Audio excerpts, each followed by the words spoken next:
Hey Lumineers, welcome back to 23 Foils. I'm your host John, where we hope the 24th card is enchanted. Back again with another first chapter box. Last time we talked about how I was able to win some stitches and my experiences, and how I'm a newer player. I haven't really been playing that long. I haven't been playing TCGs long, and I want to share a little bit on that. I've gotten a lot of really good advice. Let's start with some of the big hitters first. It is possible to play the best hand physically possible, the best way possible that's available to you against the opponent you have and with the board state you have, and still not win. It is possible to do everything flawless for you and your deck and still not be able to win, and that's okay. This is a game of luck, probability, and averages,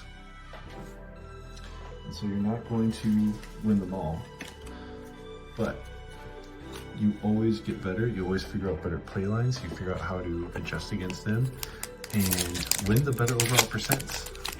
Because a lot of this game is about overall stats. And that's also how you learn to get better. Wow, a lot of legendaries off the rip. We're already at 3 legendaries, just a couple packs in. Ursula Bell, Tekka, and a very playable Maui. And a Minnie Mouse, always classy foil. I actually needed a 4th one, so that's great.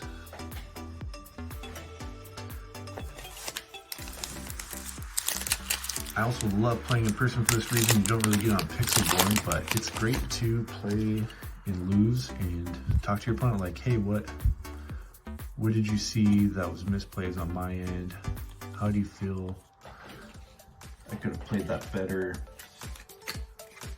And you can actually talk about it. And a lot of times it's a very friendly conversation. They're very willing to help. Some people are even willing to look over your deck list and be like, you know, I think you have too many of this, or this card's too slow for what you're trying to do, or you're running too many uninkables, and they'll really help contribute to making you a better player. And that's been my experience, and I've loved it. I've loved feeling like I have a community that can help support me in this thing that I enjoy. I was a collector first, player second. I always knew I wanted to collect it. I collected Pokemon when I was a kid, and I absolutely love that, and so this kind of has that nostalgia factor for me. But what got me playing was the store owner inviting me to the game night, checking it out, and realizing the group was actually super awesome, super fun to play with, and they're all willing to teach. Wow, another great card, another whole new world. This has been an incredible box already. Maybe this will be the first one we get an enchanted out of. I've done pretty good on my enchanted pull rates overall. I've ripped a ton of product, but I've been able to pull about 27 of my own enchanteds. I've bought about 5 or 6, and all the rest I have traded my bulk and my legendaries and foils to different stores or players to get. It is also unfortunate that some of them come damaged. I do have a enchanted Aladdin that has the wet ink error. So at the very bottom in the black section down here, you can see sections where the black ink's actually missing. You can see the enchanted foiling behind it. This is a wet ink error, so think of 2 sheets of paper being stacked when they're still wet. It yanks it right off, and this is unfortunately a very undesirable factory damage.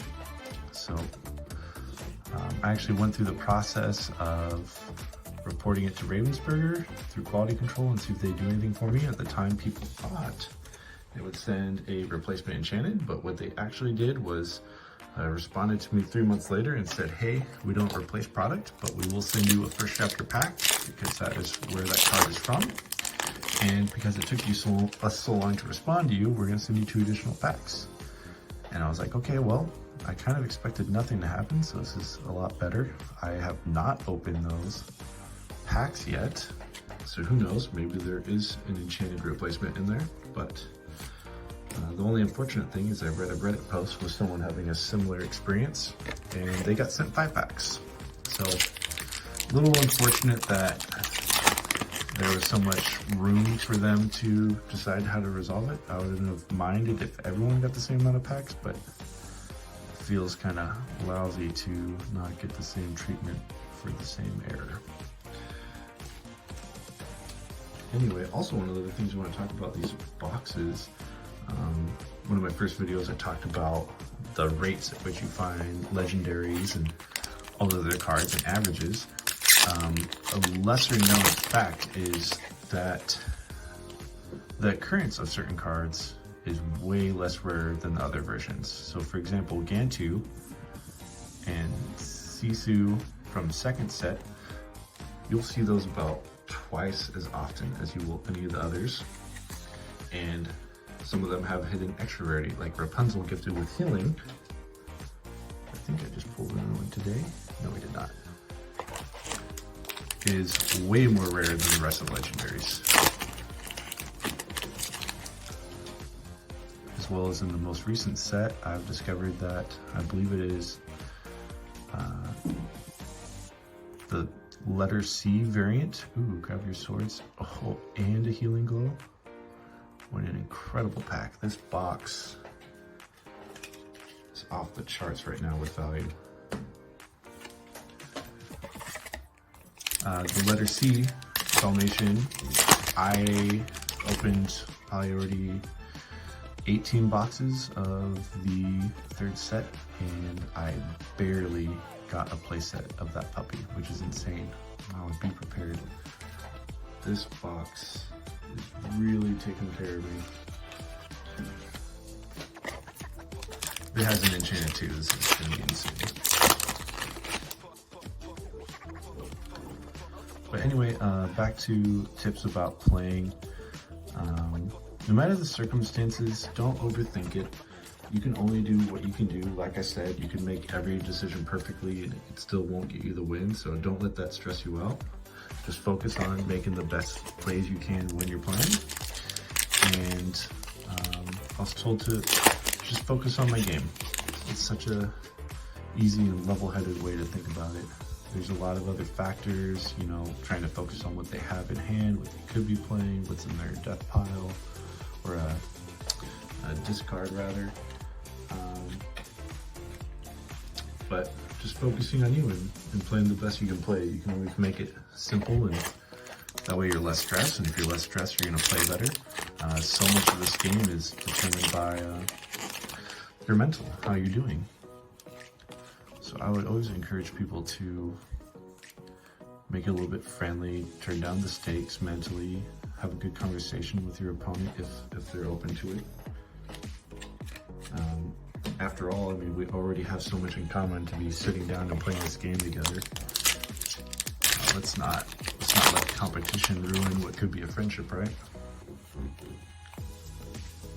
So far, in all these boxes, I haven't seen anything significant with any of the commons or uncommons as far as misprints or crimps, anything of that nature, but we'll keep looking. We'll keep looking fast. Kind of get bothered when people go slow as molasses through cards that are worth a penny. Maybe some of these are exciting to you where, you know, you haven't collected your playset yet. Fishblind Quill, another great playable card. But I don't intend to doing that unless I find something very quickly that I can show off as a misprint. Be like, hey, any card can be worth 20 bucks if it has this. So I really look forward to finding one of those one of these days and be able to showcase that. I did have a box in the past where, legendary cold foil Ursula. So I strongly believe we will not hit an enchanted now. I had a box in the past where 7 different packs had a crimped cold foil. The best of them being a legendary cold foil Alice Grown Girl, so the second set, And that card by itself ended up selling for, I think, either $100 or $120 on auction on the Facebook group. Facebook group is a great place for selling those, or possibly eBay. I've had really good interactions with people on Facebook. Granted, there's a lot of scammers out there, so you just have to do a little bit of research and have some due diligence. All right, coming down the last couple packs.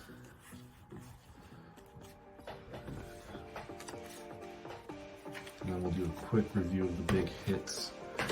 This box was fantastic. I think there's at least $100 and a little bit of change in value so far, which is fantastic. I will gladly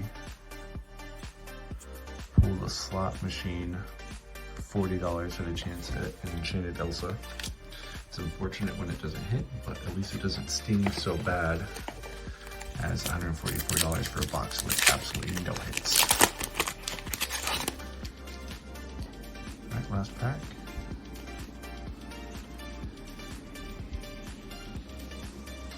Okay. No more big hits. There was some playables in there, like the One Drop Maleficent. I think it's a $1 or $2 card. Let's go over the big hits. We got the Cold Foil Ursula. Like I said in a previous video, legendary cold foils bare minimum about $10–15. I think this one's probably in the $20 to $30 range. We got a Rapunzel, somewhere in the $30 to $40 range.